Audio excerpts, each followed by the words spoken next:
மூதேவி, பொழுது விழுந்து எவ்வளவு நேரமாகிறது, எழுந்திரு. வீட உயிரை வாங்காத, நிம்மதியா தூங்க விடு. ஏன் நின்று விட்டீர்கள்? விடிந்தும் விடியாததுமாக இந்த வீட்டில் என் மூத்த சகோதரியின் பெயரைத்தானே சொல்கிறார்கள். படுத்த படுக்கையை கூட இவர்களால் சுருட்டி வைக்க இயலவில்லை. அமங்கல வார்த்தைகள் பேசும் இந்த வீட்டில் மகாலட்சுமியின் வாசமா ஒரு காலம் இல்லை. பார்த்தாயா நாரதா, என்னை வராதே என்று தடுப்பது போல் வாசலிலேயே எண்ணெய் தலை, விரித்த கூந்தல். இந்த மாதிரி வீடுகளில் நான் எப்படி வாசம் செய்ய முடியும்? உண்மைதான் தாய். அலங்கோலமான தோற்றங்களும் அமங்கலமான வார்த்தைகளும் வருகின்ற லட்சுமியை வாசலிலேயே நிறுத்திவிடும் என்பதை இவர்கள் மறந்து விடுகிறார்கள்.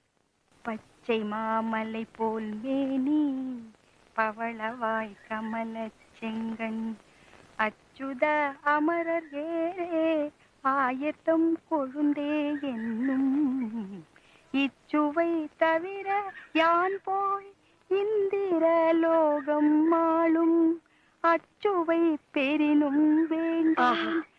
இந்த வாசல் எவ்வளவு லட்சுமிகரமாக இருக்கிறது. நாராயண, தங்கள் திருவாக்கிலேயே இந்த வார்த்தை வந்து விட்டதால் தாங்கள் இங்குதான் வாழப் போகிறீர்கள் என்பது உறுதியாகிவிட்டது.